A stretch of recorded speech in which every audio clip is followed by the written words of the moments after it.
Trens de alta velocidade não são a solução para a maior parte do mundo. É melhor deixar o mercado decidir.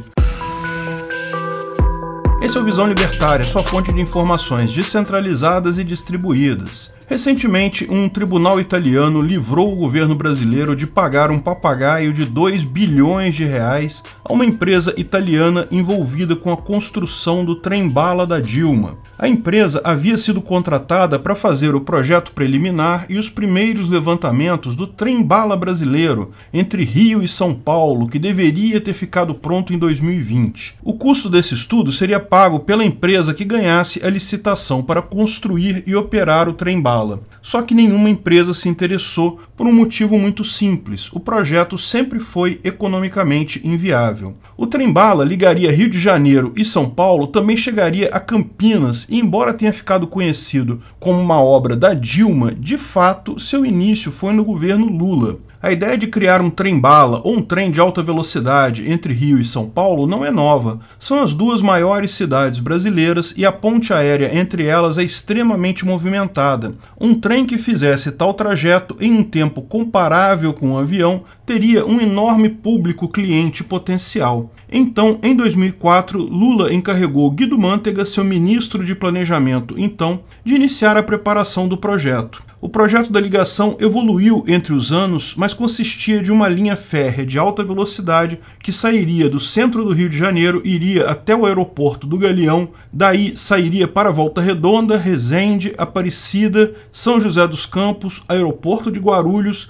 e então chegaria no centro de São Paulo. Mas não pararia ali, continuaria para Jundiaí, aeroporto de Viracopos e centro de Campinas. Nem todo o traçado seria de alta velocidade, mas a expectativa é que o trem conseguisse fazer o trajeto Rio-São Paulo entre 2 horas e meia e 3 horas, apenas um pouco mais que o tempo de um voo na ponte aérea, com a vantagem de ligar diretamente os centros das cidades. Lógico, olhando a coisa como uma ideia de usuário, seria ótimo, mais uma opção para ir do Rio a São Paulo, barateando o preço da passagem aérea e permitindo uma conexão mesmo com o tempo ruim, além de queimar menos combustível, ser mais ecologicamente amigável e tudo mais. Parece ótimo. O problema desse tipo de projeto de trem de alta velocidade é que é um projeto muito mais caro do que se imagina. A construção desse trem de alta velocidade iria requerer, segundo cálculos do governo Lula em 2007, um investimento inicial de 35 bilhões de reais, o que daria,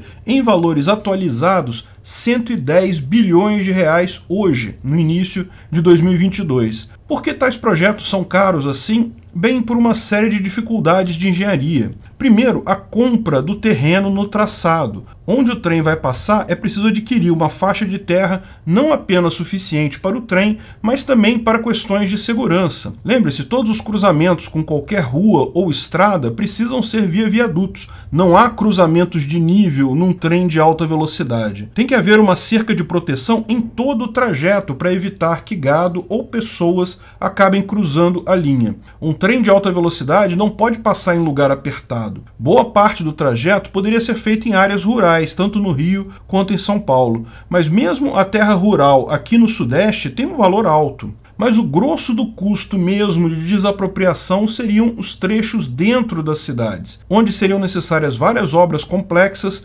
aproveitando grandes rodovias ou fazendo grandes desapropriações em ambas as cidades. Em segundo lugar, é preciso notar que existe uma enorme quantidade de cabos de telefonia, cabos de dados, gasodutos e outras utilidades nos locais que o trem vai passar. O trem não pode ser construído sobre isso porque aumenta o risco da operação e impede futuras manutenções. Então toda essa rede precisa ser deslocada. Em terceiro lugar, entre Rio e São Paulo tem a Serra das Araras. A geografia brasileira não ajuda nada. Uma subida enorme que exigiria soluções complexas para um trem de alta velocidade. Trens rápidos não fazem curvas fechadas, nem podem enfrentar elevações muito abruptas. Não estou dizendo que não seja possível fazer tal trem, possível é. A questão é que o custo disso é muito alto. É preciso fazer túneis, grandes obras de terraplanagem para garantir uma subida dentro dos parâmetros necessários para esse tipo de tecnologia.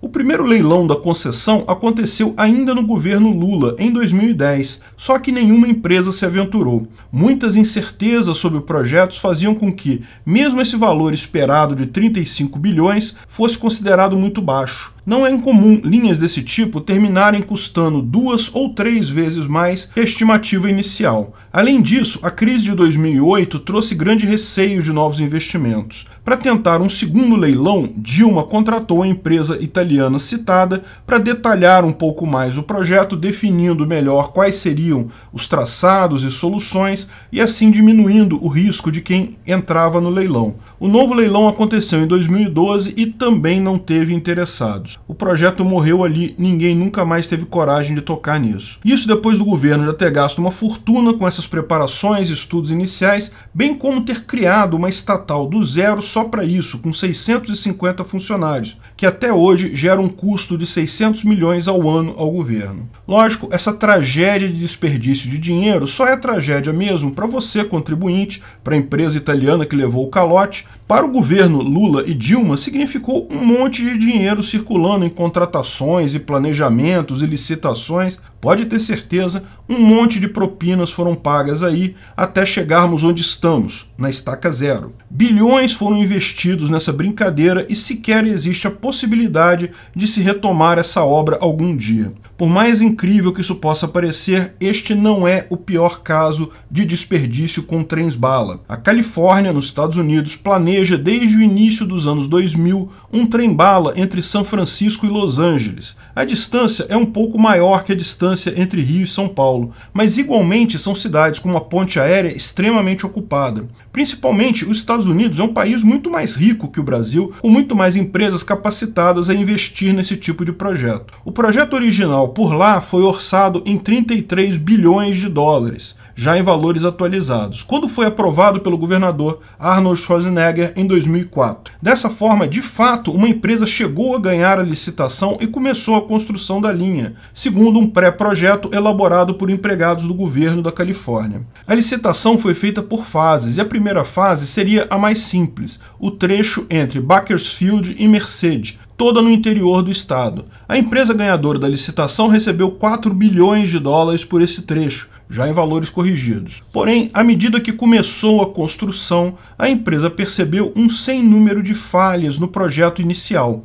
Não consideraram solos problemáticos, não consideraram a necessidade de relocação de gasodutos e vários outros pontos que simplesmente encareciam a obra demais. Mas pior eram as desapropriações de terra. Embora usassem o mecanismo de eminent domain lá, ou desapropriação, como chamamos aqui no Brasil, os proprietários de terras na Califórnia questionavam os valores pagos na justiça. E isso tornou-se uma enorme batalha legal que, sozinha, custou uma fortuna. Mais que isso, atrasou a empresa que, por estes erros, conseguiu uma compensação do governo. Hoje, a empresa estima que, para concluir apenas o trecho entre Bakersfield e Merced, que ainda não está pronto, seriam necessários 26 bilhões de dólares, ou seja, 22 bilhões a mais que o contrato original. E olha que isso é um trecho que por si só é inútil, pois liga duas cidades do interior. As pernas ligando até Los Angeles e até São Francisco, que requerem muito mais desapropriações e várias obras de engenharia, custariam no mínimo 100 bilhões de dólares hoje. O governador Gavin Newsom está considerando simplesmente abandonar a obra depois de todo esse gasto e deixar os trilhos apodrecerem lá no campo. Está contando com um pacote de infraestrutura do Biden para conseguir jogar mais dinheiro nesse buraco sem fundo. As dificuldades de uma linha de trem são enormes. Como então a Europa, o Japão e a Coreia do Sul e vários outros países têm tantos trens de alta velocidade? Todos, ou quase todos, com empresas privadas que têm lucro na operação dos mesmos. Nós brasileiros somos incompetentes nisso? Não. Como o caso americano mostra, o problema em ambos os casos é que a estrutura de linhas férreas por aqui sempre foi pequena, tal como nos Estados Unidos. Na Europa, no Japão, na Coreia, sempre houveram muitas linhas de trem convencional. Então, ao fazer uma linha de trem rápido, ao menos no trecho dentro da cidade, não era preciso desapropriar ou relocar dutos e fios, bastava usar o terreno que já é ocupado hoje por uma linha férrea pré-existente. Basta atualizar os trilhos para suportar o trem de alta velocidade e pronto. Além disso, as distâncias desses trem-balas são muito menores lá na Europa, no Japão e na Coreia do que aqui no Brasil, e como seria nos Estados Unidos também. Na Europa, existem um sem número de grandes cidades a poucos quilômetros umas das outras. Isso torna a operação desses trens muito rentável. É um custo relativamente baixo para uma distância pequena, que as pessoas aceitam pagar por ser mais prático do que pegar um avião ou ir de carro. Aqui no Brasil, ainda temos o problema da geografia da Serra das Araras, que certamente não impede uma linha férrea, mas torna a construção desta muito mais cara. No final, trem-bala é uma solução linda, mas não é solução para qualquer rota. Para nós aqui no Brasil e lá nos Estados Unidos foi só dinheiro jogado fora. Os dois países continuam sem nenhum trem de alta velocidade. Você deve ter notado que não mencionamos um país específico nesse vídeo, a China, que tem distâncias enormes como o Brasil e Estados Unidos, sem ter rede ferroviária prévia e agora tem inúmeros trens-bala. Mas vamos falar sobre o caso da China em um próximo vídeo.